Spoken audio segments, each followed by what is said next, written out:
short prayer, so we may have to use it again. I don't have any apologies for absence. Minister Chuck apologizes. He had not been a very supportive member of the committee, how one of them. Unfortunately, we had 11. I won't knock him to that. We have to give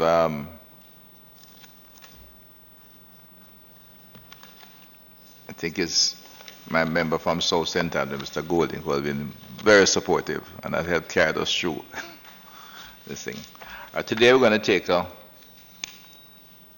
look at the report so that we can switch. I won't late this week. I'll give you a time to look through it and get the other members to sign off. There is one question sign here, I think, in section 14. If you want to, can I assume you have had a chance to look at it? I'll give you a few minutes to read. All right. Do I give you a few minutes then to look through? 5 minutes? Chair, the pages are not numbered, I don't think, so that's something that should be done. But there's blue shading around the passage, so it's easy to identify. So it's easy, it's only shaded. It's like on page 8 or something like that.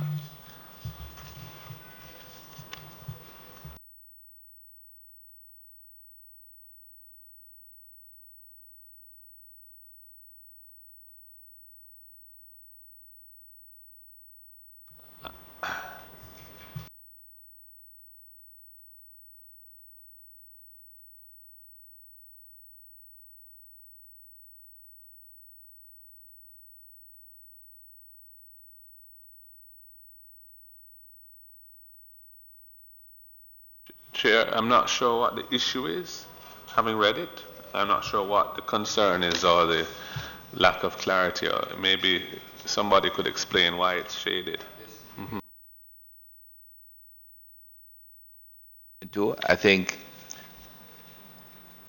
there was a concern from the CPC, but it wasn't. No, I think it is coming from the draft that we might have covered the issue of the high caliber firearm in other legislation. But I think if I may, Chairman? Yeah, please. Sorry. Yes.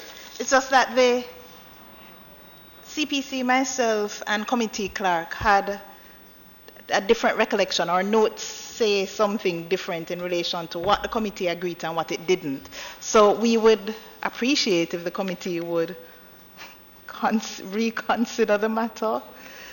So it was in relation to regular, no milk, no sugar. Put regular tea, no milk, no sugar. Or CPC, you want to do it?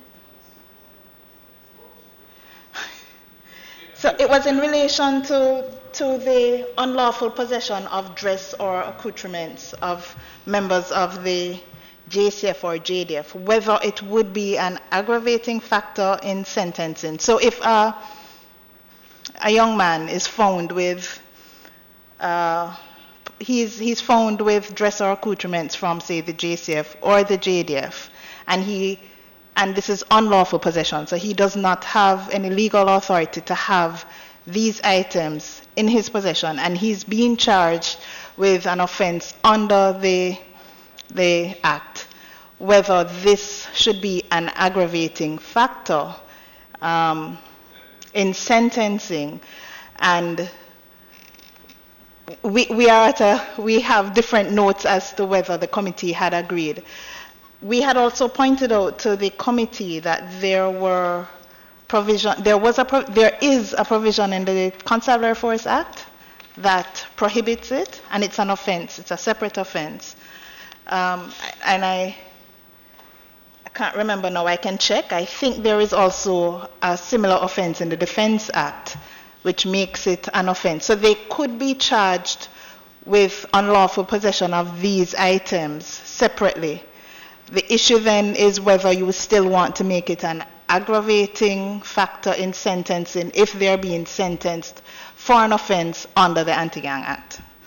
Is there not a provision in the Anti-Gang Act? It is unlawful. Anyone bringing in clothing, for example, that is close to the JDF or JS has to get the permission of the minister. We refuse them routinely. So once they have them, they brought them in either illegally or they brought them in illegally. It's if they're not members of the JSC or JDF. So it's a question. I think we'll agree to the aggravated, but Yeah, I mean, I don't know what the penalties for it are in the other two acts you referred to. My recollection is that there's something in the, I don't have my act with me, but there is a provision in the Anti-Gang Act itself that prohibits representing yourself in any way to be a member of the security forces. So my recollection is that there is such a provision. I don't have it before me. But is it 14? 14 itself? Right. Oh yes, it's quoted here. So it's an offense under 3 acts, then it seems, currently. But the question is, what is the penalty? And I think the idea from... Penalties under the Constabulary Force Act were upgraded, increased, as amendments when we're doing this, the ZOZO Act. So those penalties, if you give me a chance, I can tell you, I think it would be at least maybe $1 million, but I can verify. So the penalties for the Constabulary Force Act were increased. And I'm going to find it in the Defense Act as well. because I think certainly defense, it is breached quite frequently, and the penalties are not particularly high. I know once you come through the legal channel at the airport and are searched, I mean, they usually seize them. So there's less of them on the road, but it can be quite I don't know. I think when we're discussing it in terms of aggravating factors of value, because when the gang decide to dress as police officers and invade a property, it can be quite difficult to deal with them or dress as soldiers. So if I recall correctly, there was agreement that it could be an aggravating factor. But I said the penalties currently for those who are licensed firearm holders, well, it's pretty light, relatively speaking. You know, it's a matter of So under the Constabulary Force Act, it's section 28, penalty on unauthorized use of like police uniform. It's a fine not exceeding $5 million. In default of payment, to imprisonment with or without hard labor for a term not exceeding 5 years. And penalty of possession of arms, etc., by persons who are not members of the constabulary force. The penalty is $5 million or imprisonment with or without hard labor, 5 years. For having illegal arms? The weapons, it's not a default penalty. This is either fine. So it's a firearm offense that's not in the Firearm Act. That offense is the offenses I just read are from the Constabulary Force Act. So yeah, so okay. So the one, although it says arms, it has in possession arms, ammunition, clothing, accoutrement, other appointments furnished for the use of the force.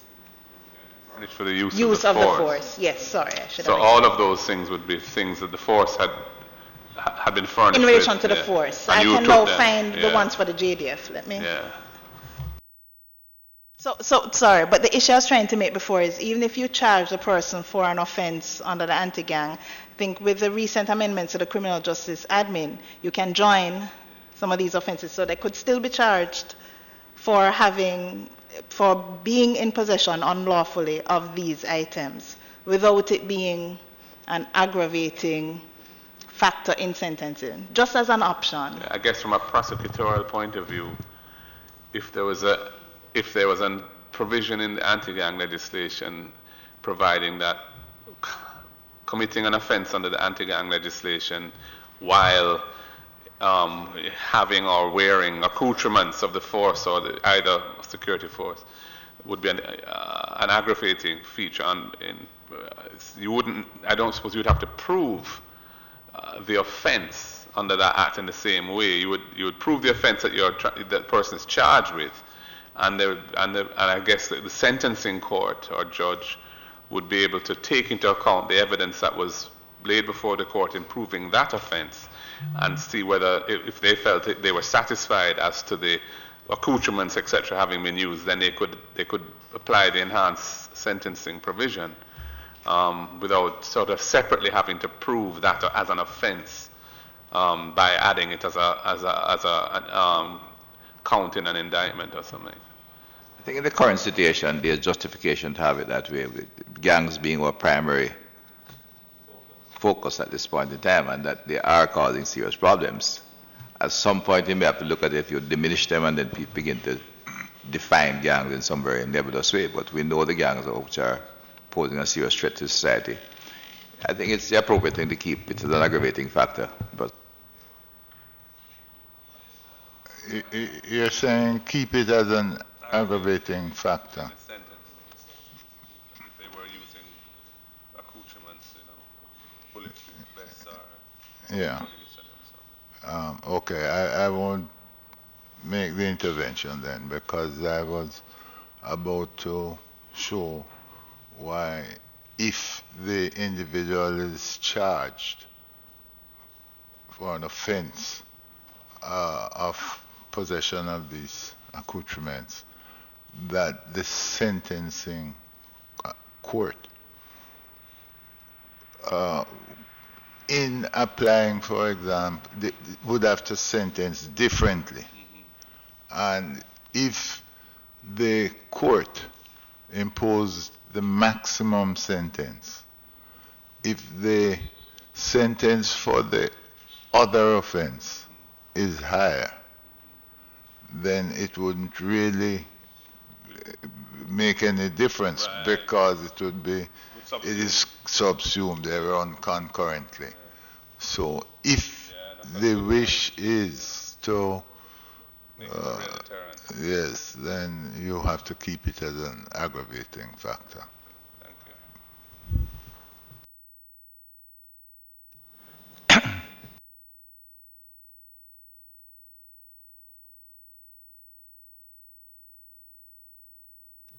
let's go through for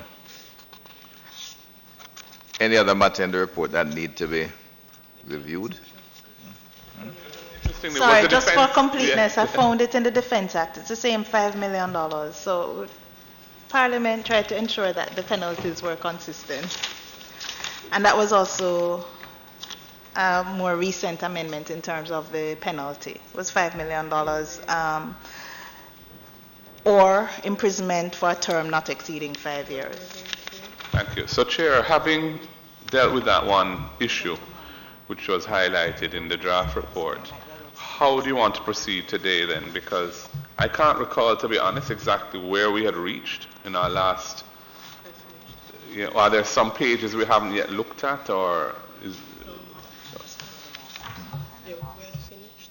No. But I'd prefer if members go through the introduction especially because there are some. No, I think, no, but today we are looking at the report. We had gone through the documentation, we went through the minutes and all the notes. This is the report that we need to review for laying in the house. And attach, what we have not looked at all is the amendments as indicated by CPC. That flows from the report. Today, the critical element is to go to the report and agree with us there so we can lay it in the house at some point, well, quickly, to expect by next week. And then go through the process of getting the amendments done.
in terms of any changes from our report together, in the introduction, 3-2 gang problem in Jamaica is updated.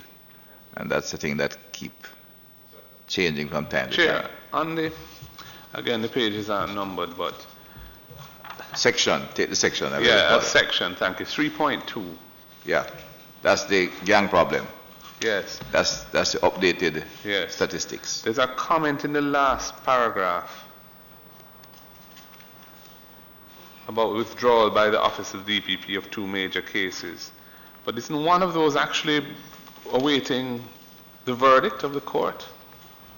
Yeah, no, Youth and Wills is who is awaiting the verdict of the Right, court. so it hasn't been withdrawn, so this is incorrect. One case was withdrawn, Dexter Street gang, Right. because the witness disappeared. This to be corrected. Yeah, so that needs to be And then, reworded. That witness just disappeared. Right.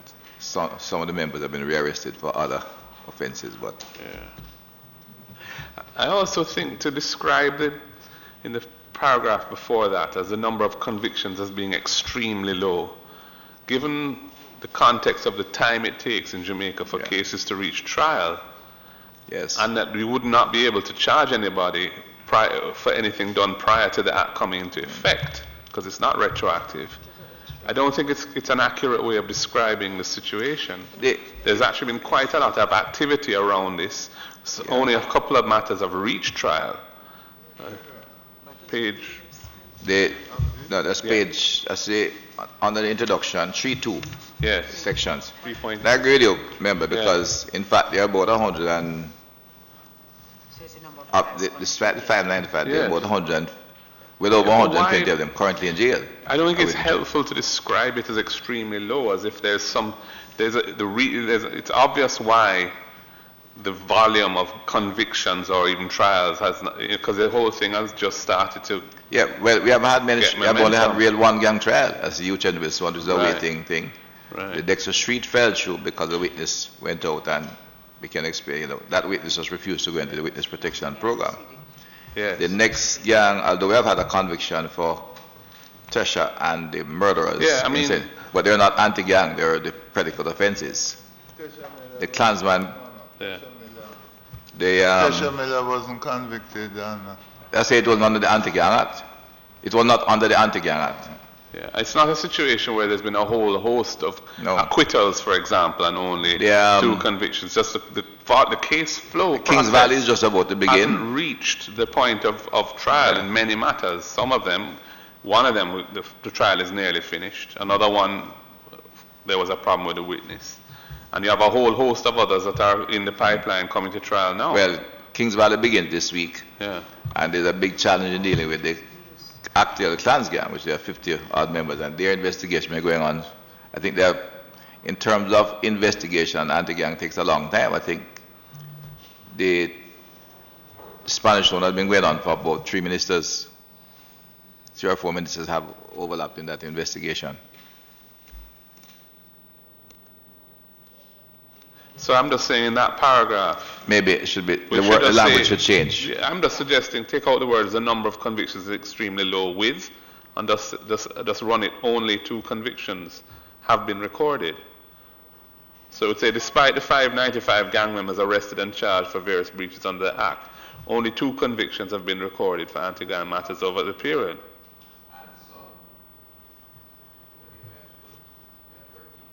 We should know how many are waiting trial still.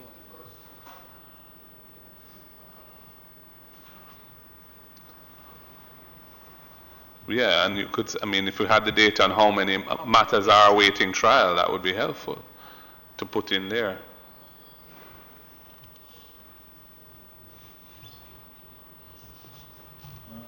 It'd be worthwhile mentioning some of the challenges faced it because the trial are posing a serious problem to courts.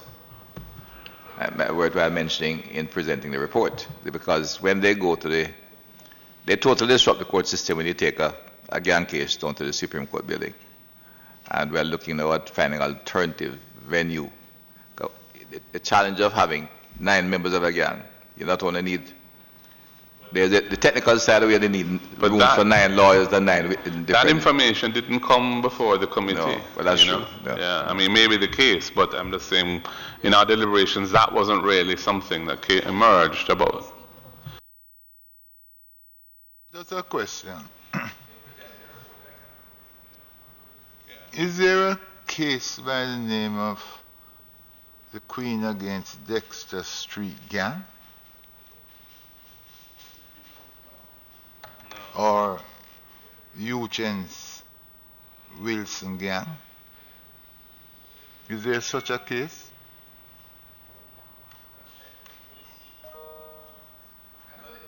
Your judgment was featured all along, and it's awaiting the judgment, but I don't know if that's the title. but, yes. Oh, that, Involving the alleged Yeah. Euchen's Wilson and Dexter Street gangs. Yeah. You know, your judgment will say is awaiting, that's involving your judgment. Yeah, I think you're right, the title for it may not be that. You'll have to check the title, the legal. It's below 3.2. 3.2. Yes, the final paragraph in 3.2. You don't have a case by that, by those names. but it's incorrect in its reference to the Euchen's Wilson gang because that case has not been withdrawn. And then yeah.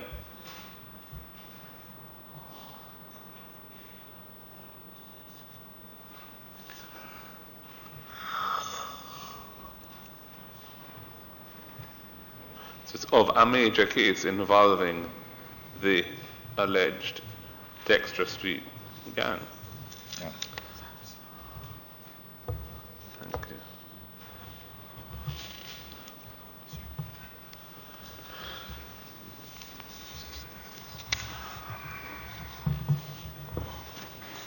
Chairman, just wanted to go back. At what point in the deliberations did we get information from the DPP about the challenges in prosecuting, or where did that information come from? Member Golding is saying that, and I really don't recall, so I'm querying. She tabled a paper and That's presented true. it. She raised the issue of All sorts working close with the police, which has improved. Yeah. But the issue of the challenges faced by the court never came up. In fact, it's very recent, in fact, Yeah. since because the Euchen's Wilson gang, because of the nature, Yeah, did not that- provide as big a challenge as the other gangs, because they were primarily, they're more an organized robbery. The violence levels among the Euchen's Wilson gang were not as high as the current gangs, and now they're having a serious problem when the contending teams meet at the court.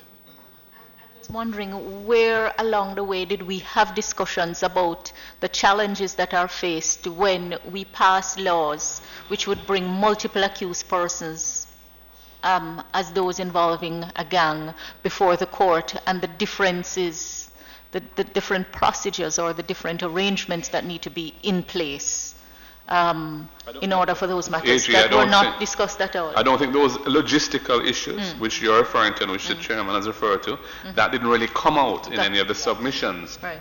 Maybe that is something that has been realized more recently with the two major trials involving a whole load of defendants and the logistical challenges in the existing facility of dealing with that. But it didn't really come out in those submissions at the time. I really don't recall. I know Bailey the did make issue a has mention of arisen it. somewhere. I'm just trying to. ACB Bailey did Record. make mention of it, but not in the details that is coming out now. And I think primarily because the first two gang cases which were referred to conviction were individual gang members, and I think both of them actually pleaded guilty.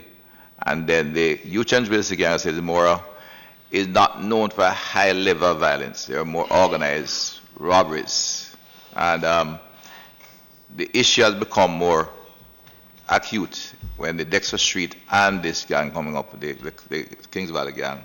Dexter Street went off, Kings Valley is coming up, and the Klansman gang posed a major I problem. mean, one issue which I think came out of But it that, didn't come up in the committee at the time. I remember one issue that came up out of one of those is that the schedule of what constitutes a serious offense did not include, what was regarded at the time as a fairly minor offense, but So it was to be added, and I think the report addresses that. I think that DPP raised, and we did add things to the schedule, and we made amendments for intercept and so forth. Those things came up with DPP. It was more the legal processes that she made comments on, and the working relationship with the CIB to ensure that the case were better prepared. The logistic aspect of it didn't come up, unfortunately. How you want to proceed? You want to just read the report, word for word, and just read it quickly and see if there are any issues we want?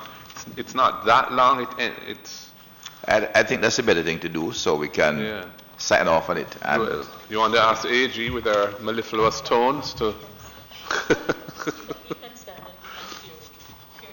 All right. Well, if I don't mind, sir, but I would propose that we start from 4.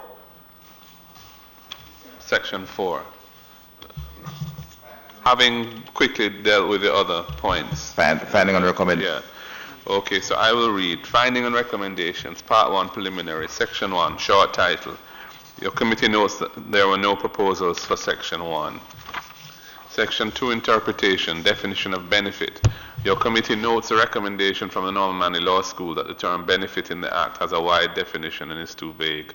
They raise queries regarding the meaning of service or advantage, whether an ordinary citizen will know if he gives someone a ride or helps a neighbor that he is providing a benefit to a criminal organization. Your committee does not accept the recommendation and agreed that the definition of benefit should remain as is. Definition of court.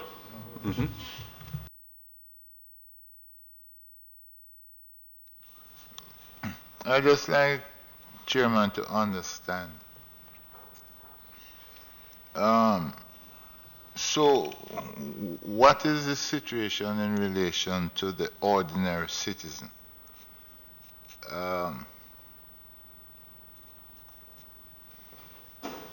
If the ordinary citizen gives someone a ride or helps a neighbor, Knowingly. that's what it was. Yeah. Knowledge that they. That you're facilitating a criminal organization. I see. Like you're giving them rides to, That was amended to say knowingly? No, it was always in there. They just didn't like the definition of the word benefit, which see. was quite wide in terms of see. what could constitute a benefit. I'm with you. Uh-huh. Definition of court. Your committee notes the proposal from the ministry for the definition of court to be amended to replace resident magistrates RM court with parish court. Your committee does not accept the recommendation as the Judicature Resident Magistrates Amendment and Change of Name Act 2016 has already addressed the name change. Definition of criminal organization. Your committee notes the proposal from the Norman Manley Law School for the wording of the definition of criminal organization to be examined and reorganized on the basis of any association of 3 or more persons, whether formally or informally affiliated or organized, so that the need to prove a gang or alliance would not necessarily arise. Your committee does not accept the recommendation. Definition of law enforcement officer. In relation to the proposal from the Norman Manley Law School to amend the definition of law enforcement officer in the Act, your committee recommends the deletion of paragraph B of the definition, thereby removing reference to the Island Special Constabulary Force, since the merger of the Island Special Constabulary Force into the Jamaica Constabulary Force has already been effected administratively. Definition of recruit. Your committee notes the recommendation by the Norman Manley Law School that whilst it was commendable that the word recruit is defined, the various words in the definition are broad. For example, coerce can mean force, pressurize, compel, bully, intimidate, drive, or persuade. Sections 4 and 5 would make it a criminal offense to persuade a child or adult to become part of a criminal organization. The act of persuasion alone should not be sufficient, as the Constitution in the Charter of Fundamental Rights and Freedoms guarantees freedom of expression. Your committee does not accept the recommendation and agreed that the definition of recruit should remain as is. Definition of serious offense. In keeping with the recommendation from the Office of the Director of Public Prosecutions to amend the first schedule of the Act to include offenses that were related to simple larceny and receiving stolen goods, your committee recommends that the term serious offense should be deleted from Section 2 and replaced with the term applicable offense. Accordingly, consequential amendments will be required throughout the Act to give effect to the change in the term from serious offense to applicable offense. It's just a label, it's just a defined term, The Act uses the concept of serious offense. So it's a gang a group of people that come together as an organization to commit serious offenses can be prosecuted under the Act. And there's a list of what constitutes serious offenses. The DPP, based on experience, wants to add those two larceny related offenses to the list, which are not normally regarded as serious offenses in how they're dealt with in the courts, and so they can be charged, I think, tried summarily and that kind of thing. So as a result of that, we had a long discussion about whether it was necessary to change the label in the Act from serious offense to applicable offense, and the majority felt that we should. But it's still going to be a list as to what the applicable offenses are. Yeah, but what we have done then is we have now put offenses into this legislation which we do not regard as serious offenses to be dealt with as if they were. And essentially, that the kind of activity that gangs can get into includes larceny-related activity. That even though those predicate offenses are not themselves probably normally regarded as serious offenses, but it is the kind of things that some gangs seem to be involved in. So the recommendation was that we add it to the list. So we water down the seriousness of this piece of legislation by putting in offenses which are not normally regarded as serious. Let's be serious. Let's be serious.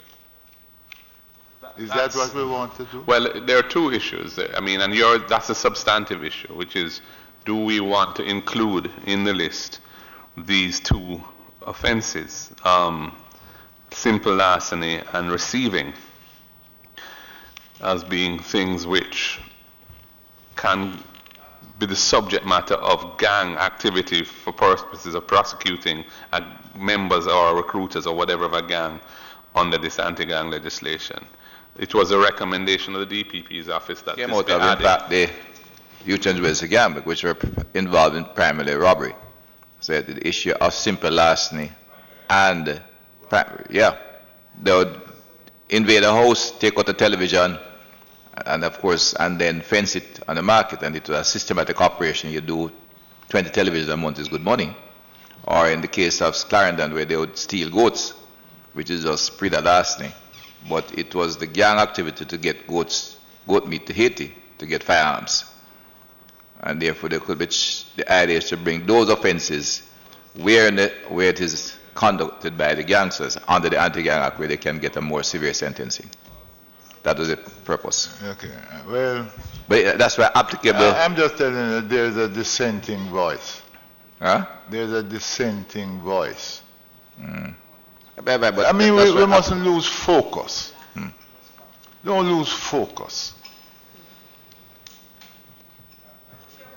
Go ahead.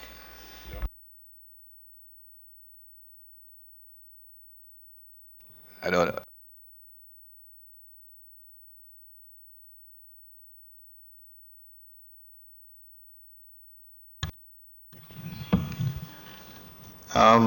Mr. Chairman, I am a bit sympathetic to what Senator Knight is saying, because although I don't understand all the definitions of the various offenses, but it seems that this would capture a gang of pickpockets, for example, which can't have been the intention of certainly, as I think the minister who piloted the bill through Parliament originally, that was not what we anticipated this would be addressing. And so if we expand the list of offenses to include, the scam artists who, run a three-card trick or pickpockets, then I think we really run a risk of watering down the legislation and applying it too widely, and clogging the courts with these types of offenses. I think it should be for it was. Sorry, if I may try to explain. So it is correct. The original policy only intended to address what were identified as serious offenses. However, the DPP made a submission, and DPP indicated that in recent matters, they have recognized that there are offenses that are money-making offenses for these gang members, that they are able to easily link with these gang members, and it has been coming up in a number of these new recent matters. And they want to be able to utilize those offenses that aren't usually considered serious, so like the simple larceny. And they want to be able to utilize those offenses in then prosecuting the gang I members. understand what the DPP wants. The question is, should the DPP get? Because what my colleague has said is correct. It's correct. You will hear shortly that, gangs are now getting together and abusing persons by cursing them and this and that. And we should treat it as a serious offense. That's how prosecutors are, and that's how police personnel are. Policymakers don't behave and think that way. May I make a suggestion? I'm telling you that I'm just one member. But when it comes to be debated, I'm going to dissent there. Chairman, if we recall the context in which the recommendation was made and received, is that offenses are categorized, and in relation to larceny or robbery, the offense of receiving is a lesser offense, which you can return a conviction if you are indicted for the greater offense. And in cases where a verdict on the lesser offense would be returned because of the categorization of the offense of receiving as a lesser offense, it would not technically meet the definition of serious offense.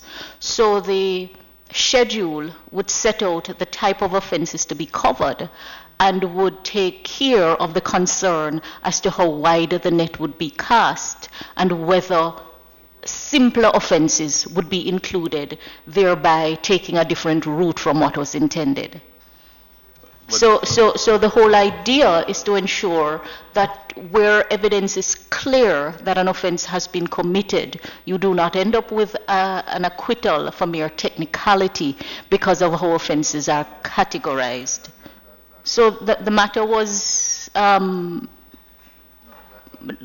discussed at length. And if I just to add, Chairman, the risk that the members raise, I don't think it will arise, quite frankly, the way it was and it is structured, of just taking up 3 young men on the street to picking pockets. I don't think that would arise in any reality.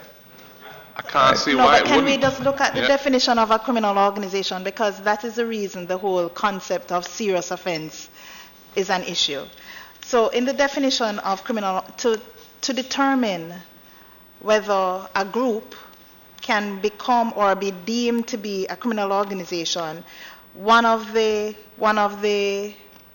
matter that must be considered is whether it has as one of its purposes the commission of one or more.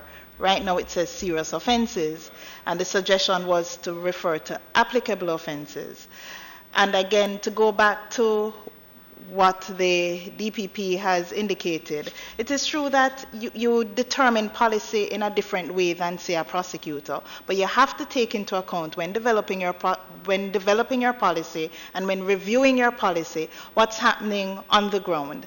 And what has been reported to the Joint Select Committee is, on the ground, you have these groups, and these groups are operating as criminal organizations, but for them to fall within the definition of criminal organization, one of the purposes, they must have as one of the purposes the commission of one or more serious offenses. Now, if you have these groups operating in such a way that you see them utilizing offenses that are not categorized as serious offenses, but utilizing them in a way to promote their purpose as a criminal organization, to fund the criminal organization.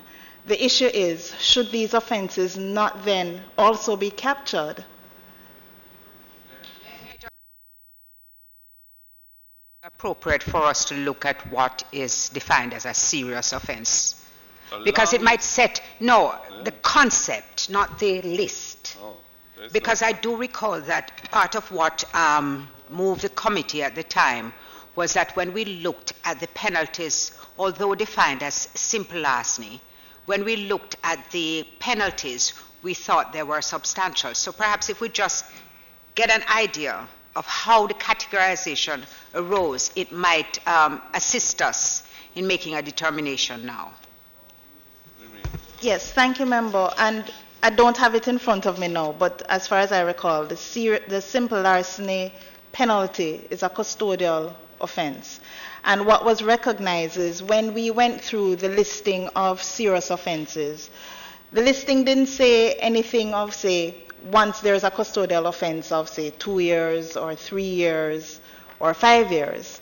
It listed offenses which at the time were seen to create problems, either to help to finance, so like scrap metal offenses are listed here, and those were seen to be offenses that could finance these gangs, as well as other ordinarily understood criminal offenses. But looking back at the list and noting the proposal from the DPP, these offenses could easily still be categorized. So simple larceny could still be categorized as a serious offense if you look at the type of penalty that is attracted under that. If you commit that, the maximum penalty if you commit that offense. I think what some persons would consider is that, well, under simple larceny, a man could steal 10 mangoes. And of course, that person would not necessarily attract the maximum offense. But I think perhaps a more rational look at the policy would be to look to see what are these maximum penalties that can be meted out to the offender, and then make a determination as to whether you think they should really be included in this listing, whatever the listing is going to be called. How is that schedule amended? The schedule is amended by order. By order. By the minister. The problem is the scheme of the law now. It indicates, it calls them serious offenses. It's just a label. But anyway, I don't think the point about changing the label is being contested by anybody. I think it's a concept of including in it activities which are not generally regarded as serious offenses and which often include things which are petty in nature, petty crime. And there's no distinction to be drawn between the situation in which it is a bunch of youths that do some pickpocketing or something, definitely a public nuisance, but not necessarily, or not something one would expect them to be charged under anti-gang legislation for, and other forms of simple larceny, which may be activity that gangs get into. And how do you differentiate between those two? And if you can't, then you run the risk, as Senator Knight has mentioned, of an officious police or officer or prosecutor or both using this for a purpose for which it was never intended, which is to prosecute persons who are engaged in petty crime on a collective basis. And that I think is the difficulty. And I understand, but again, taking it from another perspective of when you look at, because another way of looking at them, which we have utilized elsewhere, is looking at the maximum penalty. So when you look at most of these offenses in the Larceny Act, they don't even attract fines. They are custodial sentences. Now I know the Larceny Act is an outdated, so I think we had a difficulty when trying to reconcile how the term serious offense is used and the original concept that they were supposed to be a certain type of offenses, and did not really consider, say, what the penalty was. But technically, yes, if these are offenses that don't even attract a fine and it's just a custodial sentence, then technically one interpretation could be that they are serious offenses. We didn't want, though, for it to get to court and then it is challenged that the minister has done an order and Parliament has agreed, and this new offense is now being deemed or termed a serious offense, and it's not really a serious offense. And we don't want to leave it to interpretation. Let us not get I don't think anybody is questioning if the feeling is that we need to change the label because serious offense connotes something which isn't consistent with some of the offenses on the list. Then I don't think anybody's too hung up on that. The bigger issue is, are we adding simple larceny and receiving to the schedule, which ultimately, by the way, is a decision for the minister, not for us. Although we could amend it, or Parliament could amend it, but the Parliament has delegated that to the minister by way of order, subject to affirmative resolution. So at that point, it could be looked at more carefully, and you could decide. The mischief being identified is unlikely member, because you'd first have to, even an officer brings a case of a group of young men who just started pickpocketing some almost a public nuisance manner. I'd find it that unless they get a prosecutor of the level of my colleague to get that being defined as being tried under anti-gang law. I mean, to me, it would be an aberration, but the problem is that theoretically, the language in the Act... That aberration would come, but that aberration can be held with the Anti-Gang Act as it is, It doesn't need the definition of bringing this an applicable offense. It does not make it, you can always make that error or do that charge with any 3 people you see, and you... No, but they would have to prove that they were acting together as an organization to commit a serious offense. So you have to get the group first identified. And they have to be formed for the purpose of committing serious offenses. So I don't think the public nuisance characters would really fit into that unless I said there is... No, but if we add simple larceny to the list, that's effectively what we're opening the gate for. Well, and no, I'm not so sure, because when I look, so in the Larceny Act, simple larceny, the penalty is imprisonment with hard labor for any term not exceeding 5 years. In the list of the Anti-Gang Act currently listed as a serious offense is predial larceny, Section 13 of the Larceny Act. And the punishment, let's say, here in the Act, liable to be punished as in the case of a simple larceny. And we have included predial larceny. I think the question could really be, why did we include predial larceny and not simple larceny? I mean, because we have called it simple larceny doesn't mean it's not treated as a very serious offense, depending on what the offender has been caught with. I think the reason why predial larceny was included was because it was understood that organized crime was getting into the business of stealing agricultural produce, and it was an issue.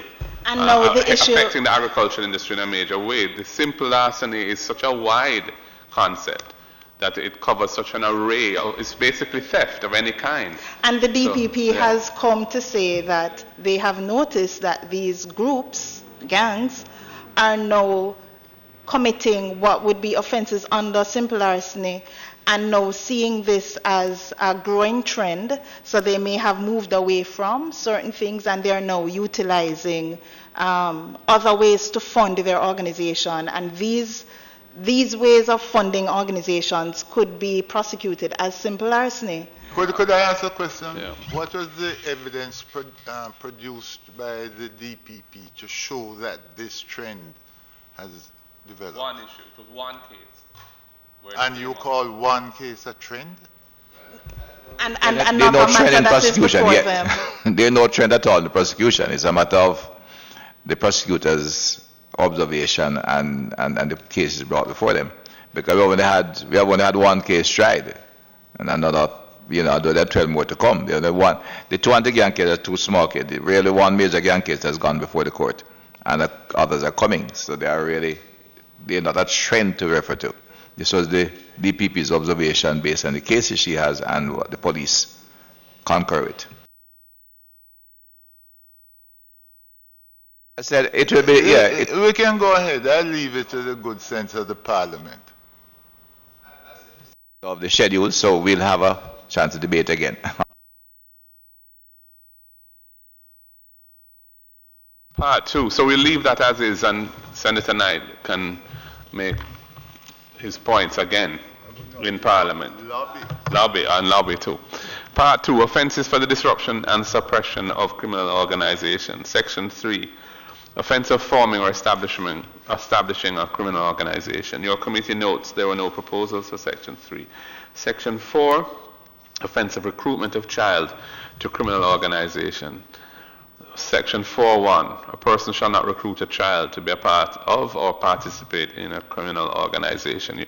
Your committee notes the proposal of the Norman Manley Law School in which it was stated that the act of persuasion alone in recruiting a child to be part of a criminal organization should not be sufficient to warrant a criminal offense, as the Constitution, particularly the Charter of Fundamental Rights and Freedoms, guarantees freedom of expression. Your committee does not accept the recommendation. Your committee notes the proposal of the Major Organized Crime and Anti-Corruption Agency, MOCA, that an aggravating factor should be considered in sentencing where recruitment of a child is deliberately done and involves a child performing some atrocity as a rite of passage. We note that recruiting a child using acts of violence or intimidation, or where as part of the initiation the child is required to perform atrocious activities as a rite of passage, that ought to be an aggravating factor in sentencing an individual for committing the offense under this section. I think there's a grammatical error in this sentence, so I read it wrong.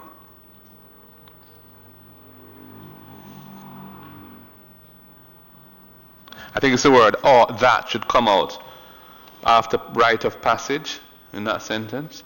Just say ought to be an error. Yeah. The word that already is used further up in the sentence. We note that recruiting a child using acts of violence or intimidation, or where as part of the initiation the child is required to perform atrocious activities as a rite of passage, comma, ought to be an aggravating factor in sentencing an individual for committing the offense under this section. Delete the word that there. In our deliberations, we determined that an aggravating factor should result in an additional custodial penalty not exceeding a term of 10 years for the offense. Your committee does not accept the recommendation that in the recruitment of children, acts of violence or intimidation committed, or where as part of the initiation the child is induced or required to perform atrocious activities as a rite of passage, again take out the word it, ought to be an aggravating factor in sentencing. What these two things seem to be inconsistent.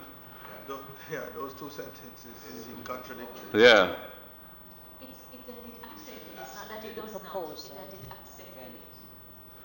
So, yeah, it should, rather than does not accept, it should be accepts.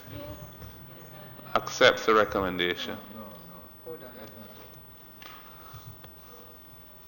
So you're saying remove the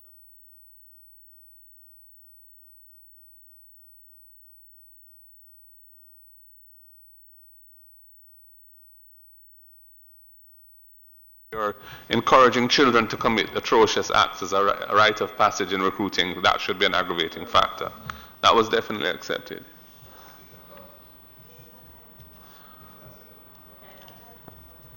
Yeah. Section 4.2, a person who contravenes subsection 1 commits an offense. Your committee notes that there are no proposals for section 4.2. Section 5, offense of recruiting an adult to criminal organization. 5.1, a person shall not recruit an adult to be part of or participate in a criminal organization. Your committee notes the proposal of MOCA that the aggravating factor in section 4 be extended to section 5 for the recruitment of an adult within the vicinity of a school, 300 meters. Your committee notes that currently there is no aggravating factor.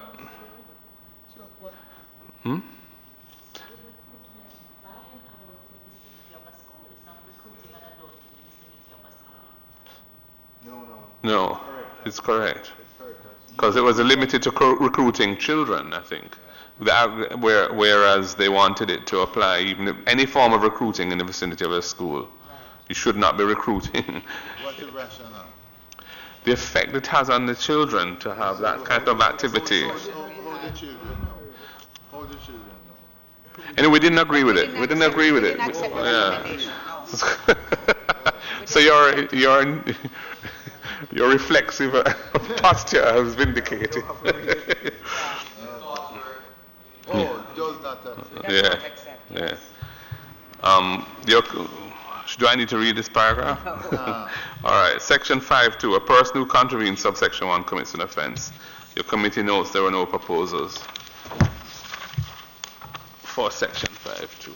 Section 6. Offense of being part of or participating in or facilitating serious offense by a criminal organization. Should that be changed to applicable? Well, one of the amendments will be to do that, but I think they're referring to it as is here. Section 6.1.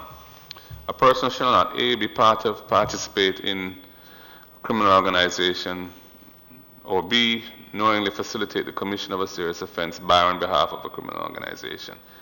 Committee notes there are no proposals for 6.1. 6.2, I'm just going to read where there is a proposal to save time. 6.3, subject section 4, in determining whether a person is a part of or a participant in a criminal organization, the court may take into account all factors that appear to be relevant, including, and there's a list. Your committee notes the proposal of the ministry to amend 6.3 to state the following. The court may take into account all factors that appear to be relevant, including, be rephrased to state the following. Yes, this is just poorly expressed, but can we just fix how it's expressed, please? To be rephrased to state, the court shall consider any one or more of the following factors to make it mandatory rather than permissive for the court to consider any one or more of the factors listed in section 6.3 when determining whether a person is part of a criminal organization. Your committee does not accept the recommendation. Your committee notes the proposals of the ministry and the JCF to amend section 6.3 to include as an additional factor that the court considers whether the defendant had gang tattoos or had gang paraphernalia in his possession when determining whether a person is a part of or a participant in a criminal organization. Your committee recommends that 6.3 should be amended to include any identifying signs and symbols to indicate being part of or participant in a criminal organization and could be added as paragraph H. Your committee notes the proposal, but we didn't accept it. I'll move on. Yeah. But it says, but agrees to remove from section 3F the word and, which appears after the word organization. Is that editorial? I don't know. Yeah. Okay.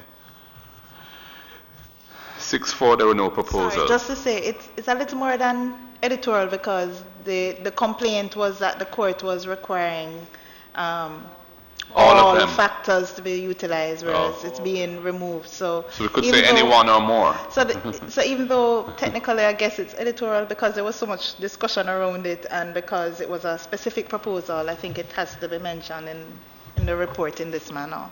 Okay. And there is one other spot as well, another provision in which the same amendment was made. Okay, so for 6.4 there was no proposals. So 7 there was no proposals. 7.2 there was no proposals. 7.3, in determining whether a person has committed an offense under this section, the court may take into account all the factors that appear to be relevant, including A, evidence of the possession by that person of articles or documents of a kind that would give rise to a reasonable inference that the articles or documents were in his possession or control for a purpose connected with an offense under this section.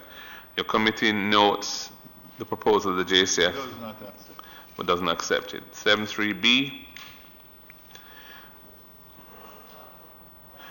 this is the other one, where the person knowingly received any benefit from the criminal activity of the criminal organization, and your committee notes the proposal to remain consistent with the amendment proposed in relation to 6.3, and that a similar amendment be made to 7.3b, deleting the word and. Okay. 7.3c, no proposals. 7.4, no proposals. 8, no proposals for 8.1 to 3. 8.4, in determining whether a person has committed an offense under this section, the court may take into account all factors that appear to be relevant, including A and B. Your committee notes that the proposal from the Office of the DPP to substitute the word "or" for the word "and" at 8.4a. It was stated that the word "and" made most elements conjunctive, making it difficult as it would have to be presented before the court consider whether or not a benefit, as both would have to be present, is what I think it should say, as both would have to be present before a court could consider whether or not a benefit had been provided. Yeah. Just fix that. As both elements would have to be present. But your committee notes that proposed intention was to make A and B disjunctive. The committee recommends that the word "and" should be removed to prevent the need for. But when we just simply remove the conjunction and don't put the "or," how is it to be? Can't we just make it clear since this is an issue? No, the "or" would not assist here because that indicates an alternative where in all these cases the court is to take into account all the factors. So "or" would indicate an alternative, meaning that they could disregard one factor or not. I thought the point was that the word "and" was problematic because it requires you to to include all the factors. I thought that's the issue. Yes, but we can't have the law telling the court that they can look at factor A and not factor B. We want the court to consider all the factors in the list. So I don't think removing that word "and" is a solution. If suggested you add after including one or more. So what does it "and"? No, they may take into account all factors Yeah. that appear, but rather than the list having to be all inclusive, in other words, all these factors. It's any one or more. Is any one or more? Yeah. No. Any one of these factors may So be the act sufficient. already says including, Including. It says including. Yeah. In the chapeau, it says including. So 8.4, in determining whether a person has committed an offense under this section, the court may take into account all factors that appear to it to be relevant, including, and then it had a list, but between A and B in the list, the conjunction "and" was inserted. So.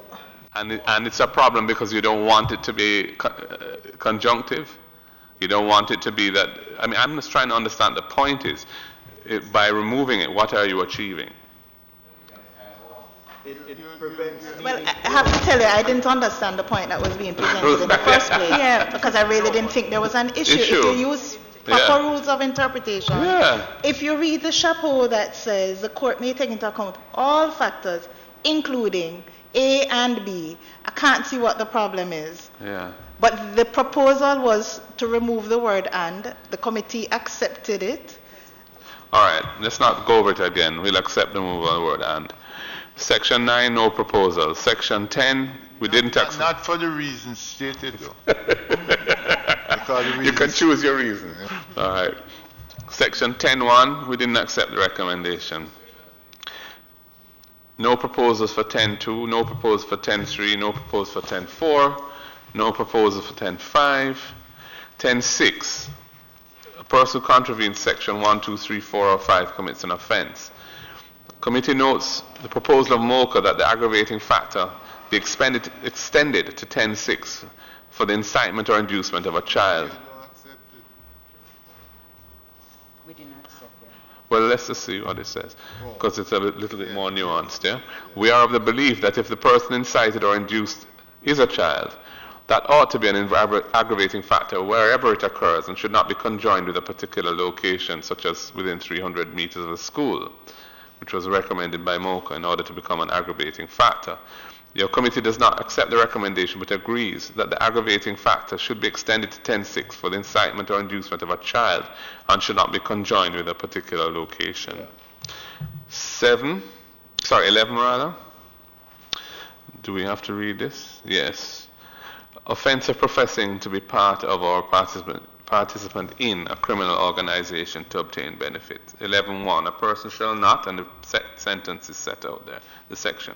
Your committee notes the proposal from MOCA that the activity taking place within 300 meters of a school should be extended to section 11, which was incitement or inducement of a person to commit a serious offense or act of violence. Your committee agrees to delete 11.1 and so substitute therefore the following, and a new provision is set out. 11.1, a person shall not, in order to gain a benefit, profess to be a part of or a participant in a criminal organization, or to be acting on behalf of or on instruction of a criminal organization, whether by A, telling anyone that the person is a part of or a participant in a criminal organization or is acting on behalf of or in instruction of a criminal organization, or B, otherwise suggesting to anyone that the person is a part of or a participant in a criminal organization or is acting on behalf of or on the instruction of a criminal organization.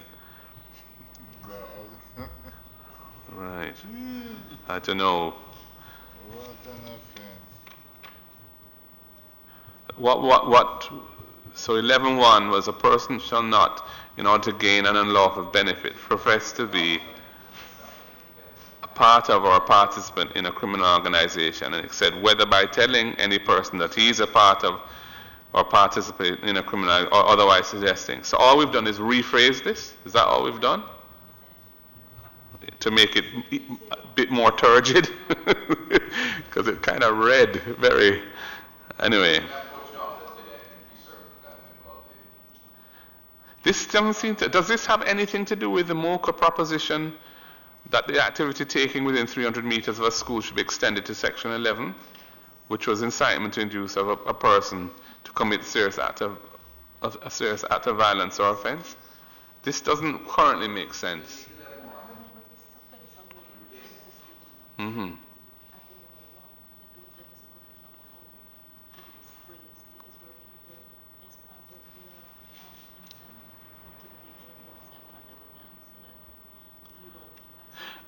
Right, but what I'm seeing here is just a rewording of 11.1. But I don't see a response to the point about MOCA, so the report as reworded is confusing. Yeah. The change in 11 here, if I may, Chair, was to include in each words acting on behalf of or on the instruction of, which is not in the original provision. MOCA part has been rejected, they're within 300 meters, which is a recurrent MOCA recommendation. But there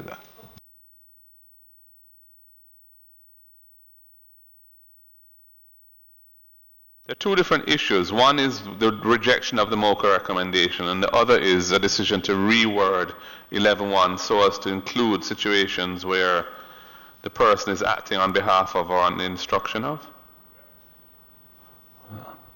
So it's just the way the report is worded, that paragraph needs to be clarified, yes.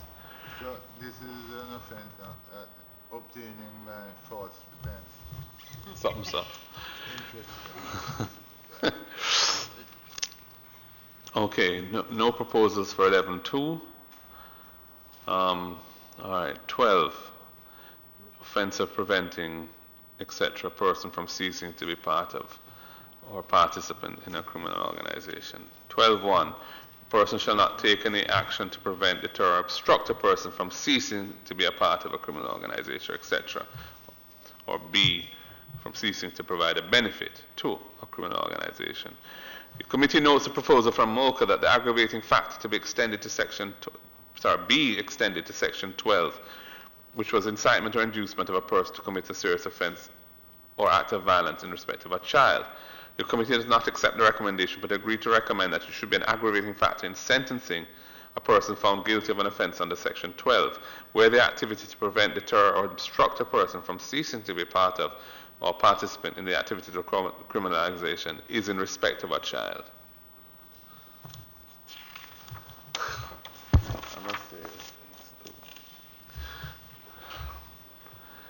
Nothing for 12.2. The proposal for 12.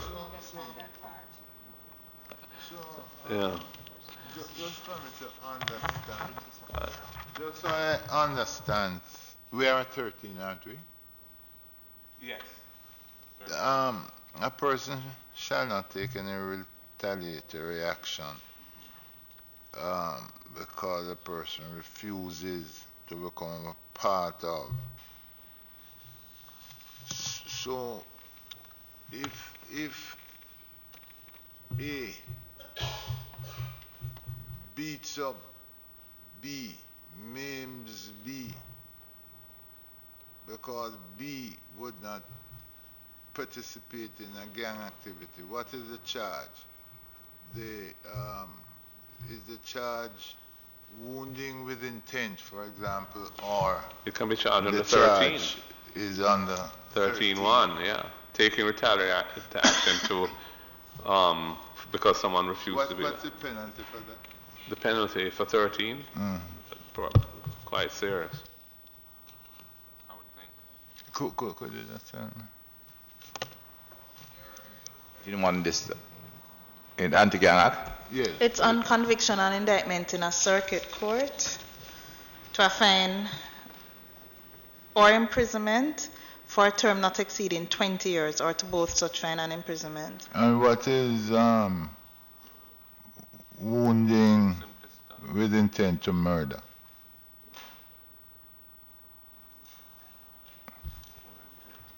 Wounding with intent. That's in life? Wounding with intent to murder.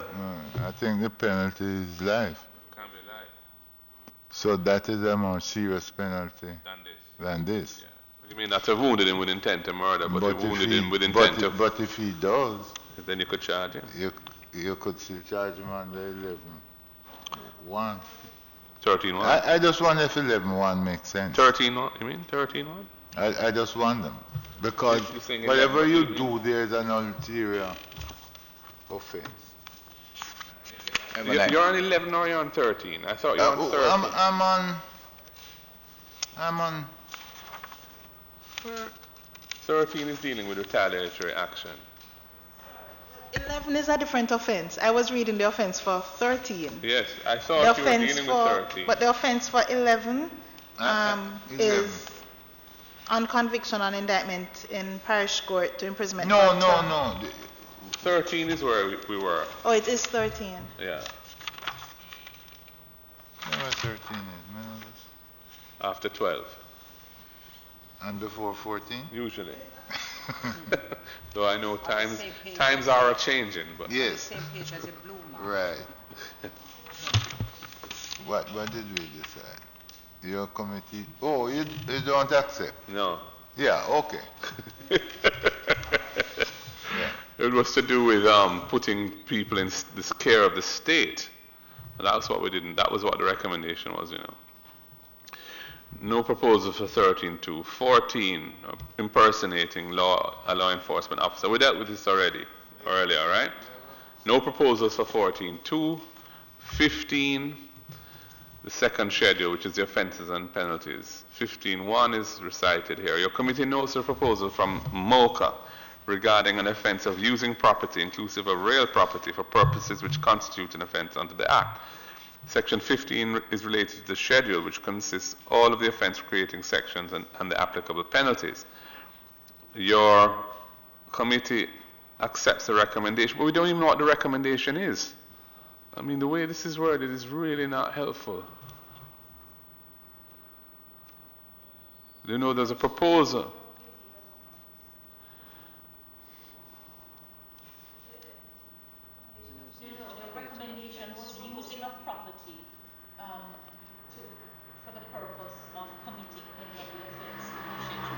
It doesn't say that. It just says, well, it may be, you could well be right. It's just not worded in that way here. Fix it, please.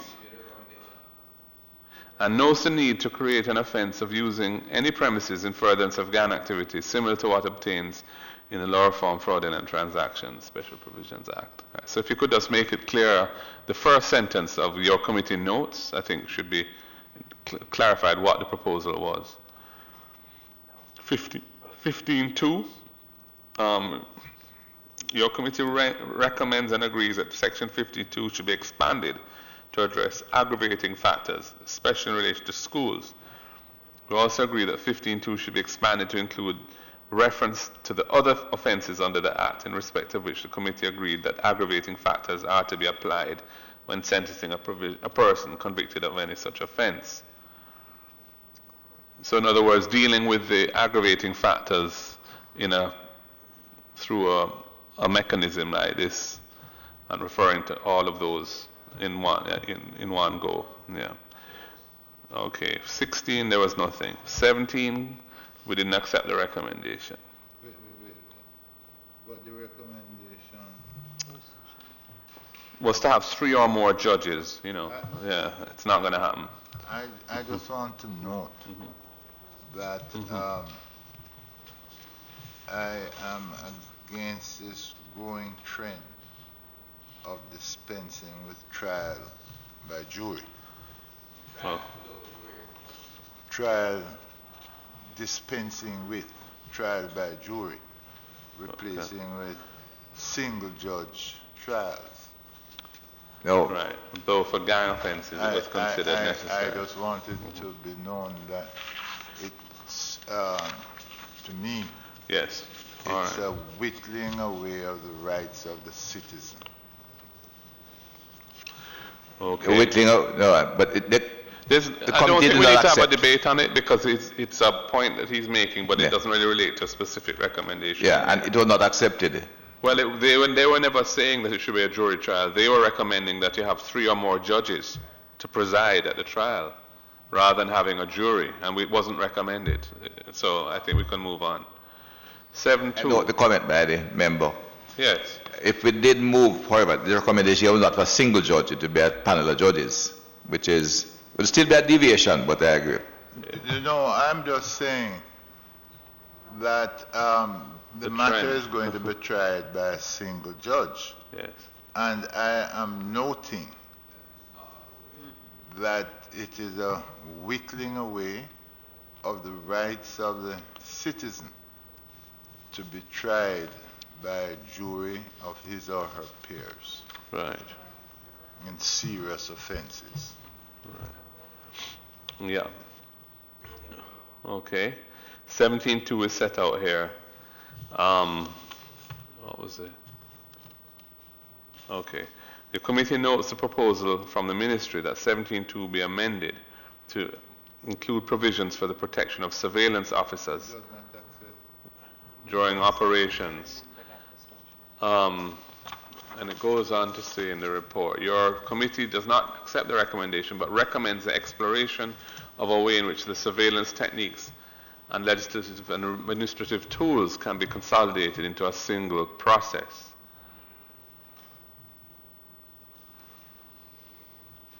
Yeah. Again, that's not, anyway.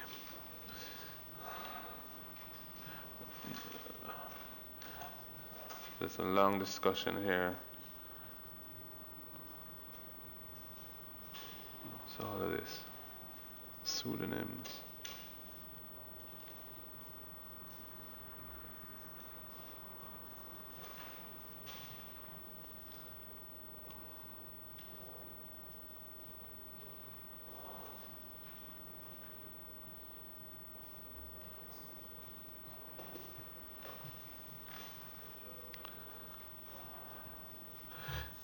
Well,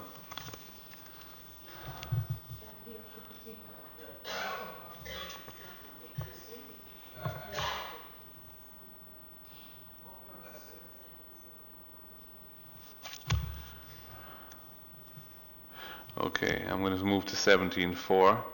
The committee notes a proposal from the ministry that the fine in paragraph A be increased to 3 million and the custodial penalty increased to 3 years for the disclosure of information in contravention of a direction given under section 17.2 of the Act.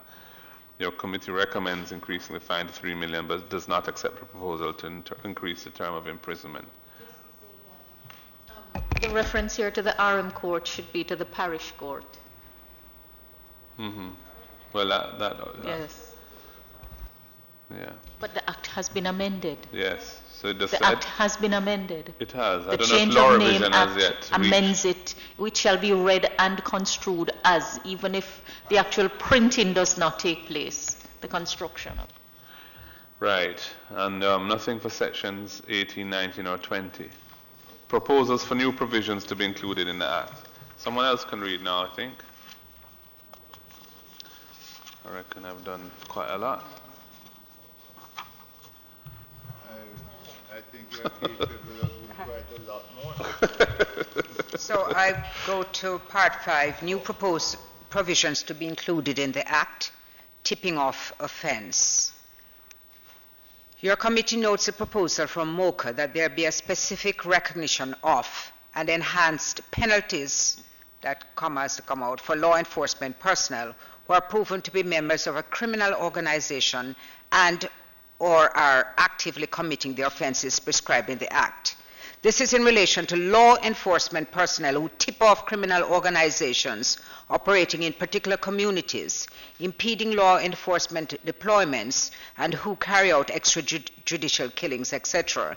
During the deliberations, your committee highlighted that the penalties for tipping off criminal organizations should be applicable to everyone, that tipping off was currently an offense under the Proceeds of Crime Act. The decision on the applicable penalty for anyone should be left to the discretion of the judge. If it was a general offense to tip off criminals, it would be applicable to any serious offense. So your committee accepts the recommendation, but recommends that there be an amendment in the Act that indicates that tipping off criminal organizations was a general offense, that it is criminalized, and that it is dealt with by way of consequential amendment. It needs this, yes, I think that it needs to have greater clarity. The whole report. Mm-hmm. The whole report. So I go on. Your committee notes the proposal of the Office of the Director of Public Prosecutions to include an offense of hindering, that is, prejudicing investigation similar to Section 104(2)(b) of the Proceeds of Crimes Act, and noted that under that legislation, the offense is limited to money laundering type offenses.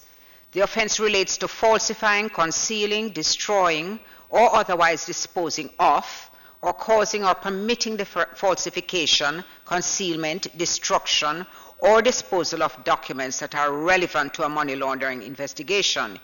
Your committee recommends the inclusion of a similar provision to Section 104(2)(b) of the Proceeds of Crime Act in the Act, which should be applicable to offenses under the Act and not money laundering offenses. Yeah. Could I just ask, in the previous paragraph, the recommendation was that there be an amendment to the Act that indicates that tipping off criminal organizations was a general offense, that it is criminalized, and that it is dealt with by way of a consequential amendment? Well, what is that really saying?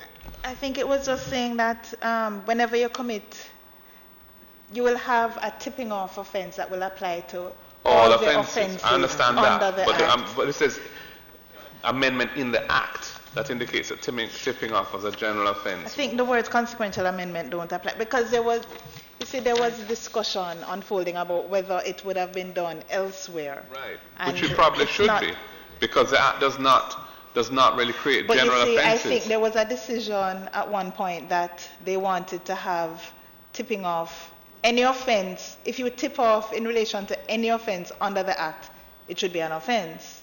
I don't know that there was a decision to make it of wider general application. Well, then this is just very misleading.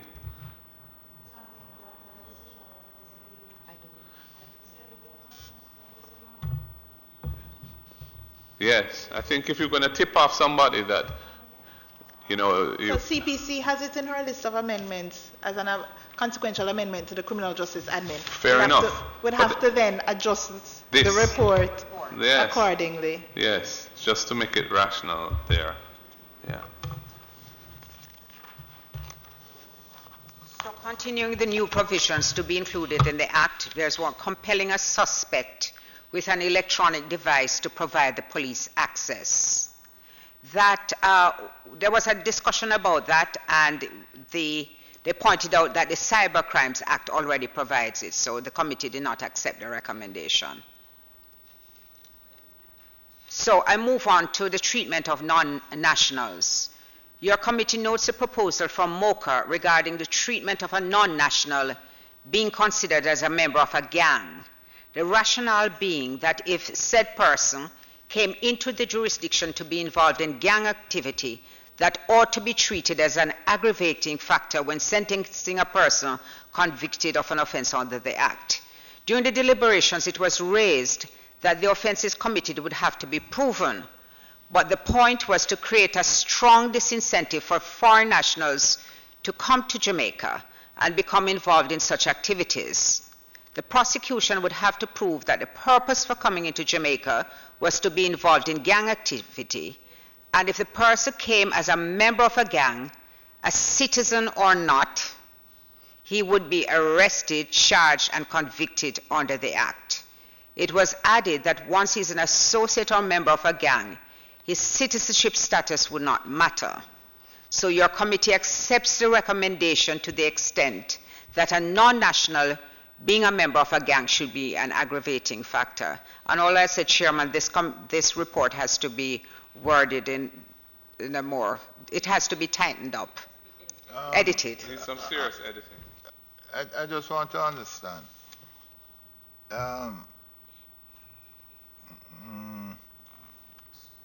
Is it now that the person has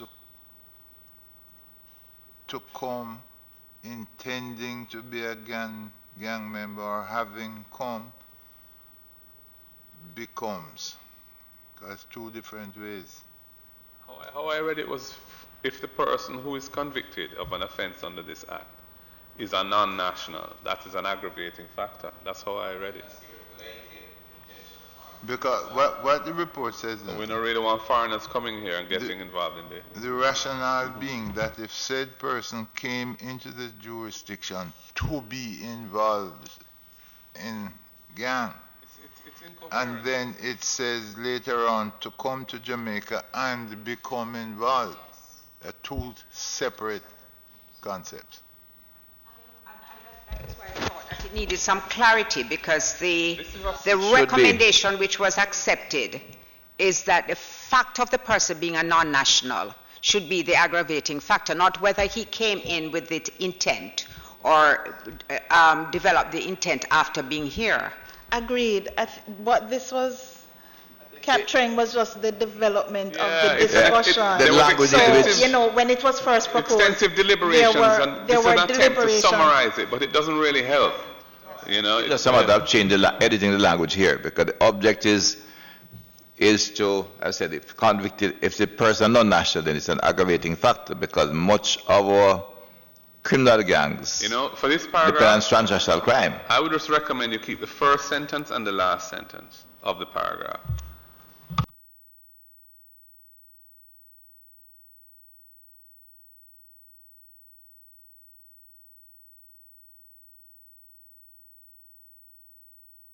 Of seizure and search and seizure, the committee did not accept that recommendation. And I want to point out that it's a general power that is addressed as a consequential amendment to the constabulary. It recommended that the power search and seizure should be a general power that is addressed as a consequential amendment to the Constabulary Force Act, and that it excludes the applications to acts that already have the provision for search and seizure. Yeah, and we can clarify that as well, because the proposal is that the consequential amendment to the Constabulary Force Act should not override any other specific power given under any other act. So you have search and seizure powers in other acts already existing with a certain procedure, and because it could disrupt all the different procedures you have in different pieces of legislation, this provision is just to be put in to deal with acts that don't have their own procedure. So if you don't have a procedure in a specific act and you have certain entities that have authority to operate, this is going to be the general power, but it should not override the provision, the procedure in other acts. We were also, the AGC was also asked to just do a review in terms of the procedure, because CPC has inserted a consequential amendment in the list of amendments, and we had been asked to look at different laws and see where, for instance, you have a JP issuing the warrant compared to the RM issuing the warrant, or whether there was no warrant.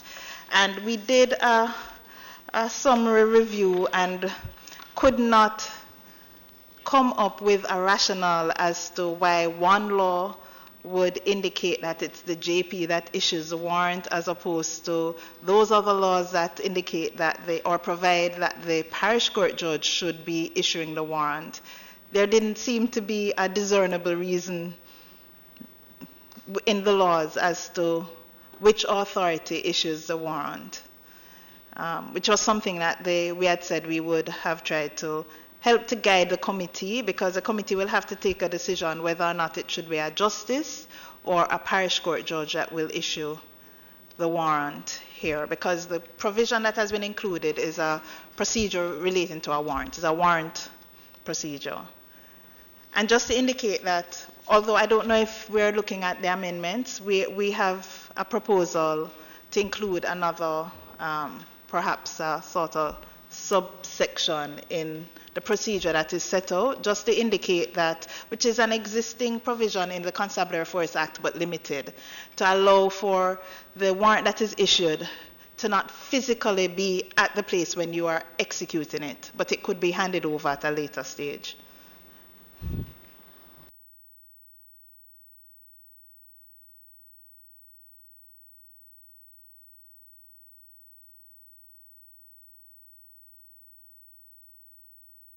I think, though, Solicitor General, that the recommendation as stated here has to be expanded. I don't think that it conveys what you are saying, and so you should look at that also. Just to add clarity to the matter, Chairman, colleagues, I think essentially it is speaking to the need for the powers of search and seizure to be put in the Constabulary Force Act as a general investigative tool, because the power, as stated, was specific and did not cover certain situations, and then different pieces of legislation had different references to the use of the power. So it's an amendment that would go beyond a recommendation that goes beyond this specific act, but to speak to general policing powers. Yeah. That's essentially what it is. And that is what should be conveyed there. So the reason why the recommendation in respect of adding special powers of search and seizure to this law was rejected is because of the other recommendation that it should be included and clarified as a general power, as general powers, investigative powers of the police. Can I move on? So the forfeiture of assets upon conviction was not accepted. The assaulting of a police officer in lawful execution of his duties was not accepted.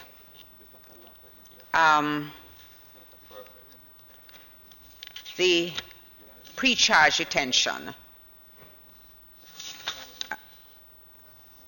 was not accepted on the grounds that it was already provided for in various pieces of legislation. I think that's important to note. Similarly, the mandatory minimum sentence for repeat offenders was not accepted. The new provision which was suggested for restitution was not accepted. Neither was the declaration of a criminal organization. That was also not accepted by the committee. So I go to the proposed penalty for the owner, occupier, etc. of premises used for commission of offenses. Your committee notes the proposal from MOCA for the inclusion in the Act of provisions similar to sections 5 and 15 of the Law Reform, Fraudulent Transactions, Special Provisions Act of 2013, where section 5 penalizes the owner, occupier, or person responsible for the management of premises who knowingly causes or permits said premises to be used for the commission of offenses, and section 15 regarding the fact that an accused is unable to properly account for property which is disproportionate to his known sources of income. Your committee recommends including in the Act a provision similar to Section 5 of the Law Reform Fraudulent Transactions Special Provisions Act 2013. You don't need to read it. You don't bother to read the you've already provisions. said it. Okay. And B. And B, including the, yes, which is we have already looked at. And so that was what was accepted. In the use of control orders, the committee did not accept the recommendation, but recommends that the ministry should continue to pursue the watch list administratively. The use of unexplained wealth orders, the committee did not accept the recommendation and notes that the matter is to be reviewed within the context of a wider review of the Proceeds of Crimes Act. So the organized criminal registry or watch list, that was not accepted, but a recommendation was made that with the support of the Legal Reform Department, there was need to bring the work of examining the existing pieces of legislation that deal with a wide range of matters forward, and including how ex-convicts are dealt with during the period of rehabilitation when they continue to be threats to the society and methods of monitoring these persons, how persons are dealt with between the stages of being suspected of committing an offense and being charged with an offense, the stage after charge and prior to conviction, and examination of the requirements across all the areas of monitoring and what may be required specific to certain types of conduct. We have a rehashing of the earlier issue here. Yes. The new provisions to be included in the Act, that is the serious offenses, larceny and But why, receiving. having already addressed this, why are we addressing it again twice in the report? I mean, this whole thing about serious offenses or applicable offenses, we've already dealt with that. But that was a general comment, I suppose. This is proposed new provisions. No, it was a recommendation. It was accepted. Right.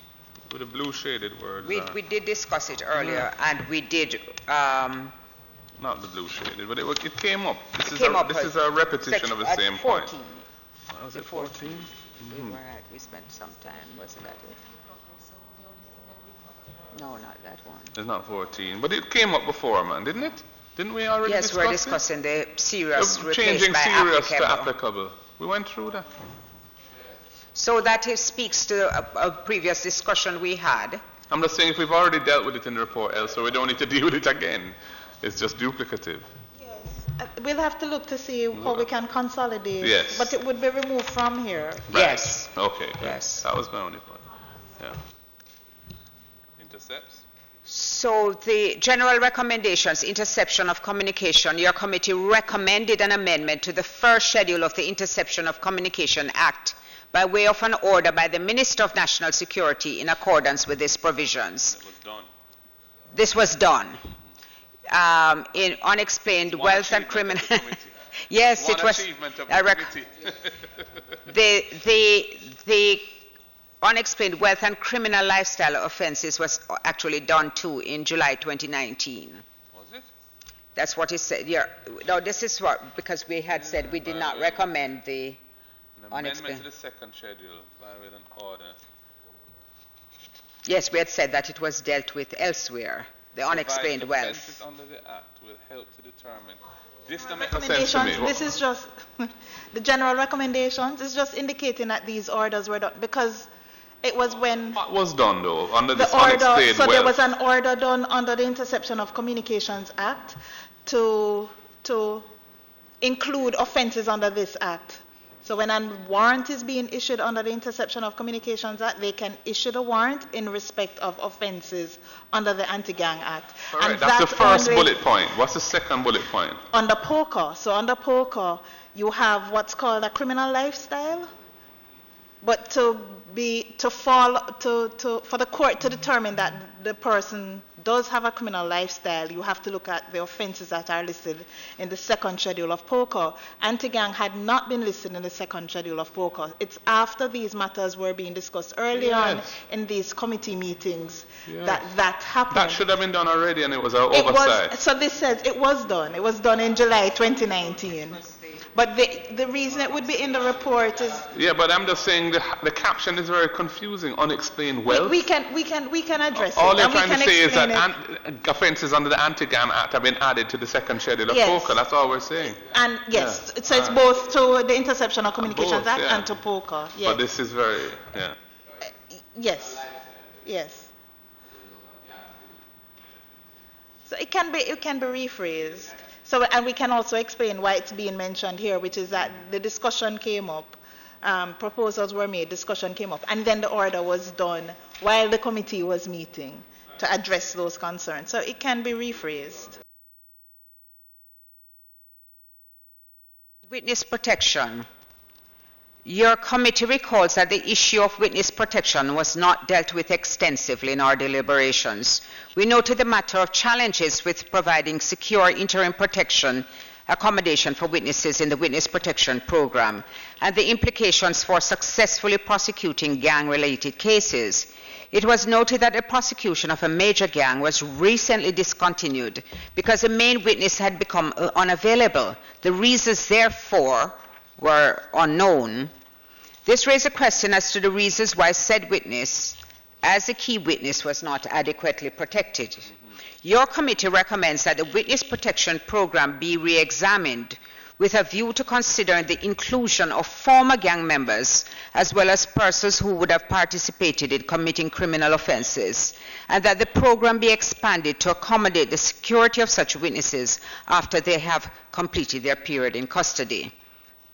And then, do I read the acknowledgements? I thought not. So, Minister Chairman, that is the...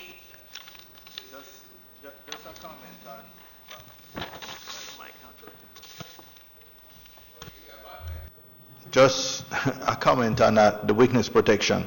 So really, this is not recommending an amendment to the anti-gang at all. This will be dealt with whatever the Justice Protection Act would make accommodation for that. But I just wanted to be clear on that final sentence. Is it saying that the program already accommodates the security of such witnesses who are in custody or serving a sentence currently? Because this speaks to what happens after they have completed their period in custody. We take this into, this is being done now, but there need to be some, and this is not so much legislation as policy change in witness protection, because we only had one witness currently in place, and it's quite a challenge to protect him. Right, but we should, I mean, Yeah, we have to. if that is key to the anti-gang, then the protection of the witnesses who are already in the custody of the state Yes, that's what I'm should saying. be an That's being done explicit now. responsibility under the witness protection No, we have to state program. this, Yeah. because he does get some concession, I gather, in terms of when they go on parole early and so forth. But this is to be stated clearly that there has to be the question of including former gang members, because that's how that gangster, he didn't want it anyway, and he went off and got. Right, but witnesses are But those fall in which are the in definition of participants. Yeah. The issue is when it's completed. So witnesses are considered participants in the program. The ones who are Current witnesses. who are currently in custody. But once the matter has been disposed of, you're no longer a witness then.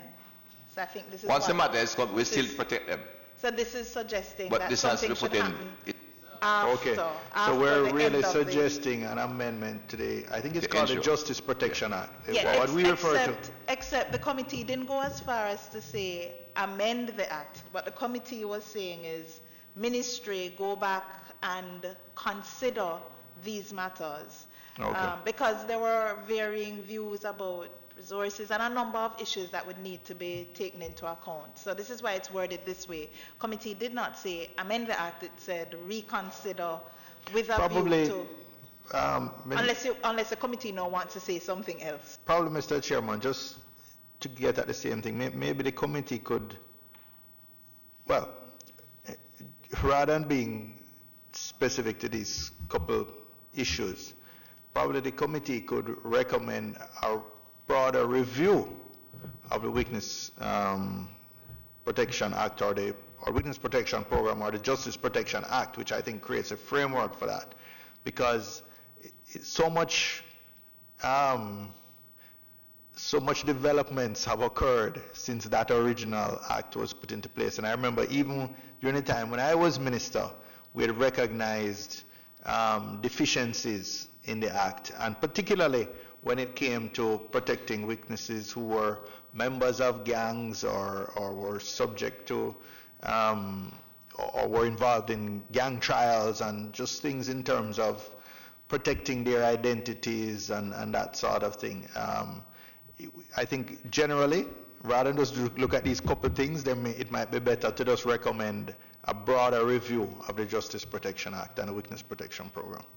We could look at that because, I said, it has been quite successful outside of these gang cases. They haven't lost anyone, but certain people have been convicted, which well, I recommend this as I think you should recommend it as an amendment to the Act, and then we'll look at the Act itself, because protecting those, it doesn't cater to those who have been convicted, that need to be done, and those who are incarcerated, protecting them. And I said, the one case we have has proven quite a challenge, and we still don't have established the appropriate facilities to do for large numbers of such individuals. We have taken some steps, and I said, the individual is very, very, I mean, even where he is now, I said, he keeps himself almost unrecognizable. And he's in a very, very safe spot. So I agree, we could strengthen the language on this one. That we'll look at how to. So one option, and well, I still caution, because you don't know what may be uncovered when your ministry now starts to do the review. But one option could be, in relation to these 3 matters that have been identified, you ask for the amendment to the Act in relation to these 3 specific matters, and then ask for a wider review. That could be another approach.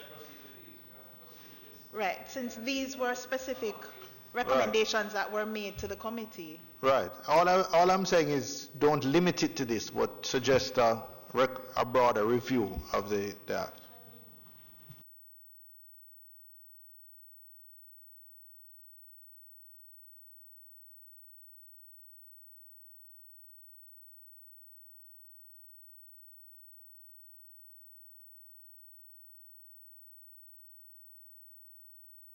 Having completed the reading of the report, how do we further proceed? We have to advise. We have the amendments before us.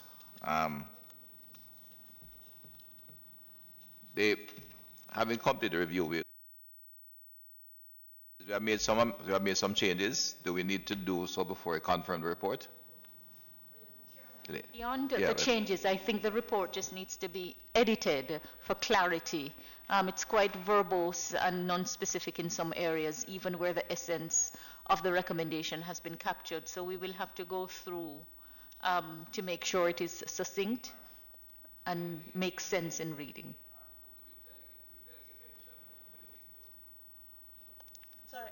Right, the AGC will assist. No, that's not what the reason for my intervention now is in relation to the Justice The Protection learned Act. Solicitor General who will assist. Thank you, AG. We always love to assist. Just a clarification with the, the AG has indicated that the AG's chambers will assist. We will assist. The Justice Protection Amendment, is the committee asking for that to be a consequential amendment now, or something to be done later? If it's a consequential amendment Which one? now, in relation to the Justice Protection Act, in relation to the Witness Protection Program, there are 3 things that are listed. Is it supposed to be a consequential amendment? No, I don't think it's asking for a consequential amendment. So not listed, okay. I think it's as a separate exercise, not as part of so much the work of this committee. What I can assure the committee, we are doing that as policy now. What we have to do is look at doing legislative changes later on, because it's critical. I wouldn't get any success without doing it. This is humorous. Secretary of State Pompeo from the U.S. is here today, right? As of tonight. I have a quick word with him, Minister. because under the Justice Protection Act, every witness wants to go north. I remember when it started, listen man, they want visa, and visa meant US.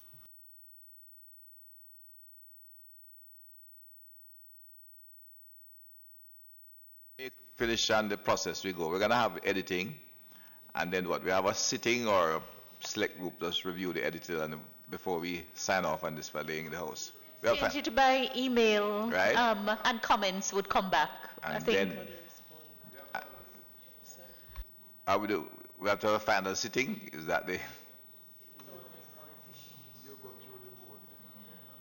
So you'd propose another reading you'd propose another complete reading of the no? It report? should be.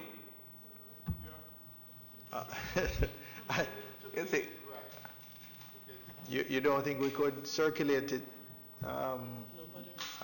and barring any objection, Sign off on it. sign off on it? It's just a lot more. For those of us who serve on multiple committees. I'm sure the members who are here, the members who have made the recommendation, they read it. You never know what people don't read, but I think there are core people who have been coming regularly, including us, and I think they'll read it, and we could circulate it and give them a week to, well, how long you need to edit this?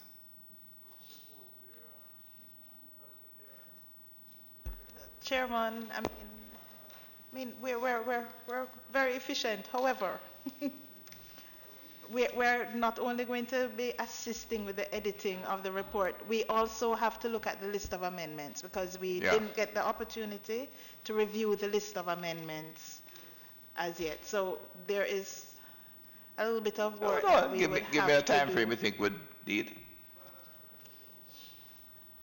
Say within 2 weeks. 2 weeks? Yes, because we want to bring Yeah. this matter to a close. I'd in like to order put it before deal- the House Yes. adjourns for this year. At least bring it to the House. 2 weeks. Edit and look at the amendments. Is there any members? Well, we wouldn't have 2 weeks in that case. We're now in the week of the 20th. We have the week of the 27th and week of the 3rd, because the whole House would be proroguing on the week of the 3rd. No. The week of the 3rd we prorogue? No. Chairman, Yeah. that's for 2 weeks. Give them 2 weeks. Who are the then? When do we prorogue? Oh. I thought Okay. that's what the Solicitor General was suggesting, that they needed I need that 2 agenda weeks. and I don't have the agenda. Oh, I haven't seen it, I just heard that there is. 2 weeks, Get a copy from give them 2 weeks. I'm hearing that it may, to the extent that the intention is to table the report in this setting, 2 weeks may be too long. What is the advantage of tabling it in this sitting? Tell me. Just to show that we have,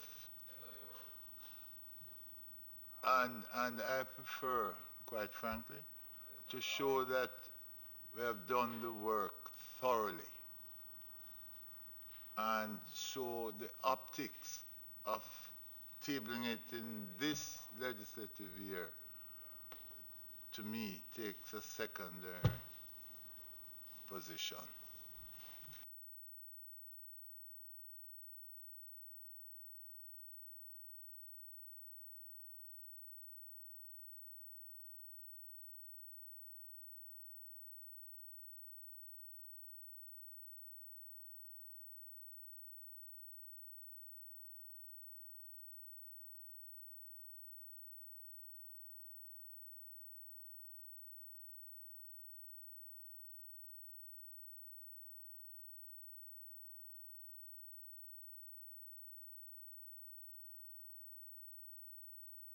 No, there is no, what I don't want to lay an improper document.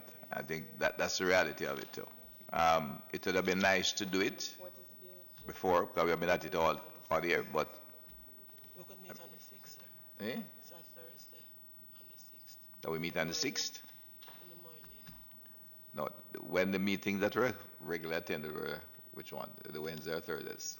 No, Minister Knight couldn't come on a Wednesday. Member Knight. Well, of course, my calendar has changed. I recall last year, there's a suggestion we meet on the 6th to tidy it up. The 6th. Mm. A Thursday. It's a Thursday. The 6th is a Thursday, and there's a sitting of the Senate on that day. Mm. Both the Senate will be sitting on the 6th and the 7th. Oh. Well, if the schedule as outlined by the leader of government cases in the Senate is correct, we have two different schedules, one from the leader of government cases in the House Mhm. and one in the Senate, so I'm really not sure. We're sitting on Thursday at 12:30 this week, and then on the 6th and the 7th. Because Oh. the instructions that are Parliament will prorogue are the 9th. That's,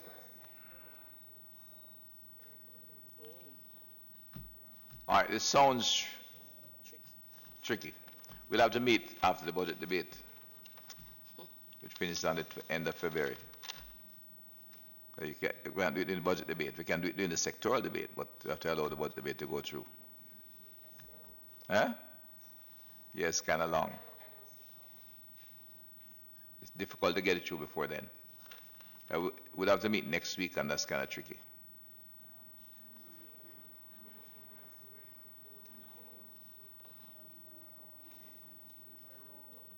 Mm. Chairman? Chair?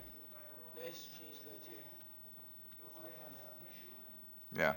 I think we should choose, remember the round robin route and circulate it by, see, this week, end of next, Tuesday of next week. Not next week, the following week, the 4th. Chairman, Mm. I really want to understand so that when I'm agreeing with it, I'm agreeing because I understand. Take your point, Member Knight, but I think to wait until the end of February is a little bit. Tell me something. Mm. I just want to know what we gain. They get 2 weeks at the expiration of that. You're going to be having a situation where. You reappoint the committee and reconvene. So, no problem with that because you're not going to debate it during the budget debate. You're not going to be, it will not be on the order paper until after the budget debate. So you speed up and then you're not slowing down. You're going to be stopping. So what time do you gain? That's from a practical point of view.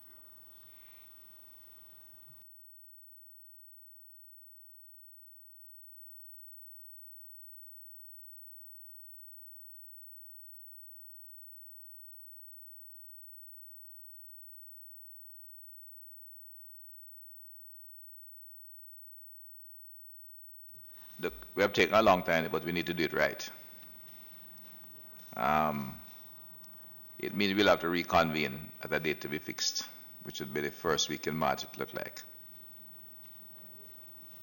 AG, you're looking at the schedule? Have you seen the budget schedule yet? Yeah.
the budget debate, member night, ends in, if we prorogue on the 11th, the 10th, you're going to have, this is going to go to the end of March. The budget debate takes what? Four weeks in its own, plus the review of the budget. We're really looking at coming back at the end of March. Given what is there, could we ask the AG department to look at this in a week, circulate, and if we need to reconvene? Circulate to everyone, and I'll make some phone calls. Because I said the core that has been doing it, in fairness, is what I've been here this morning. And yourself, Member Golding, Bunting, Member Senator Scott Monte, and the AG, quite frankly, are the core that has carried this whole thing.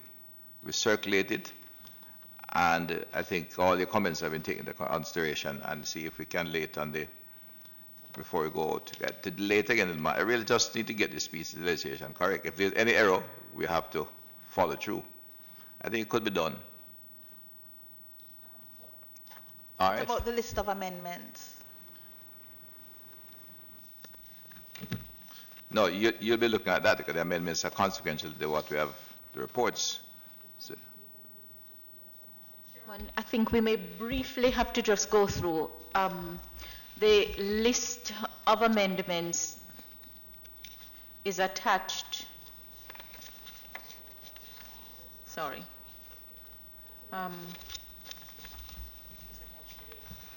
Just a minute, please.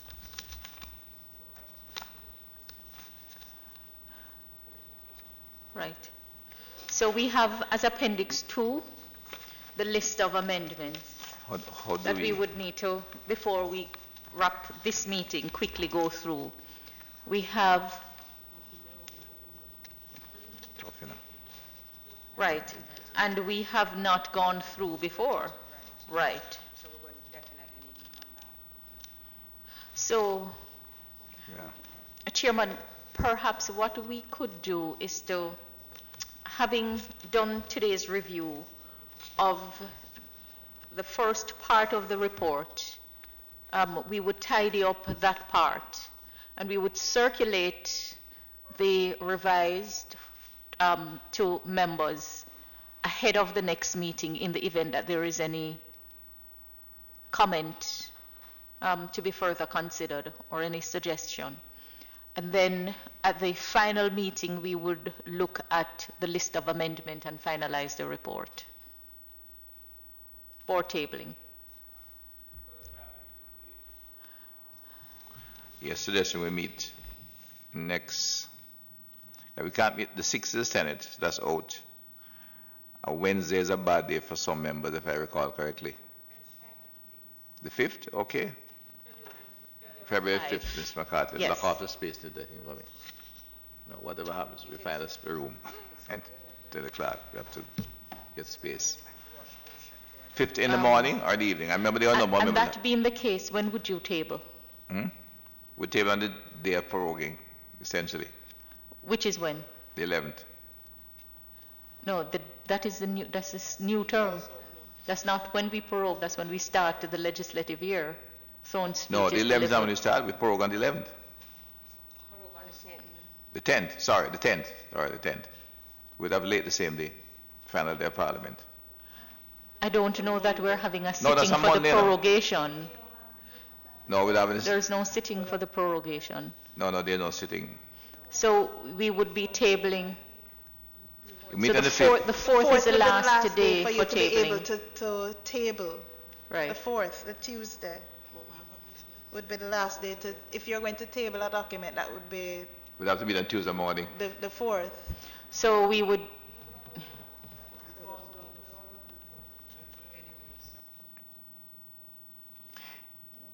It's had to be a Tuesday morning, like this. We have a BOJ meeting already on Tuesday morning. Where? We have to have one in a room, man. DOJ.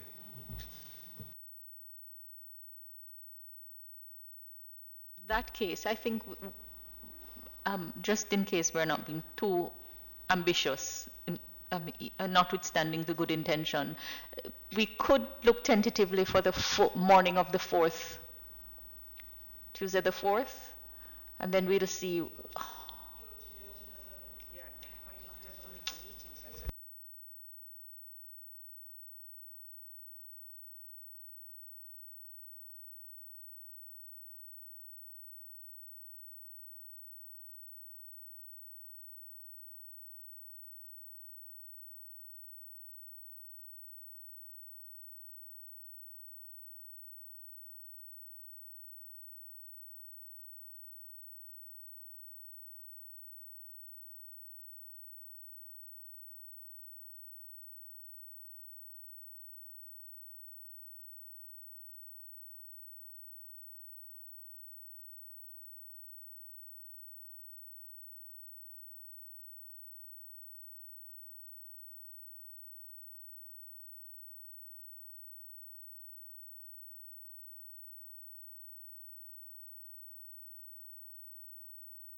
The things you can complete, have the office complete the review, have both the editing and the review effectively of the amendments, and we meet on Tuesday next week the same time, Tuesday morning. Tuesday the 28th. PAC at 10. Hmm? PAC at 10. You what? PAC at 10. No, you stick my thing in there, we have to meet. Right? We'll have to meet at 9. Yeah, we'll meet. Can we No, meet we'll- at 9? That's fine. 9 o'clock. Yeah, Yes. yeah, And we'll finish meet. by 10, sir. We'll worry about that. Yeah. So next week Tuesday? And that PAC is PAC. Yes, sir. But they have already scheduled there. No, the PAC or PAC. PAC. PAC can wait, man. Martin Don't worry. Evans. Yeah, So meet at 9. yeah. That's short meeting. Mark will come and we guarantee a quorum.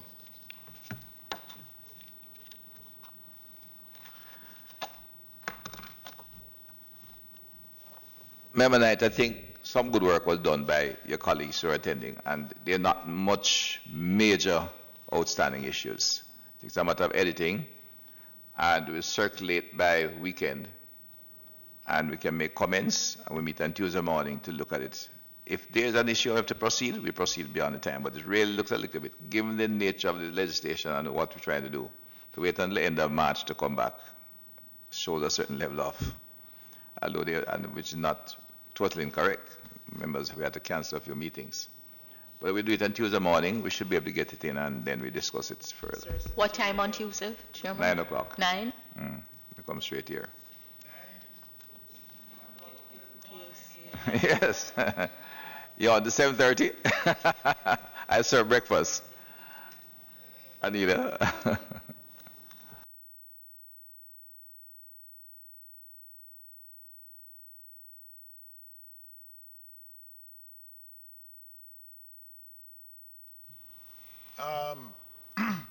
I'm sorry that I'll be late because of traffic.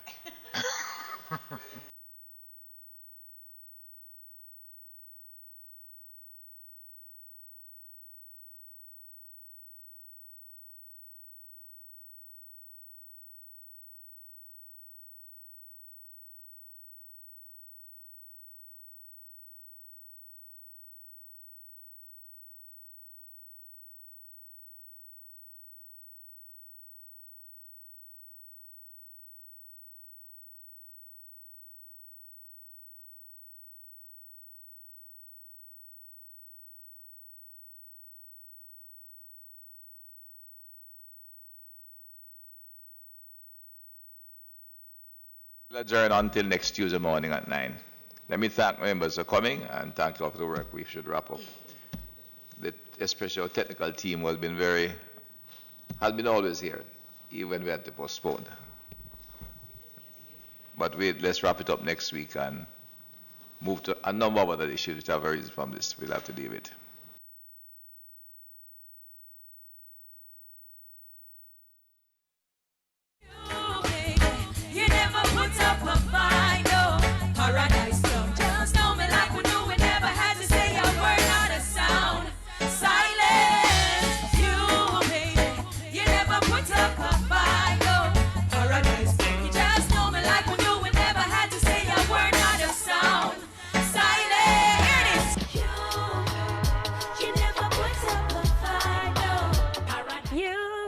nobody put up a fight, no. Paradise Plum. And keep it locked to PBCJ. This is your girl, Naomi Cowan.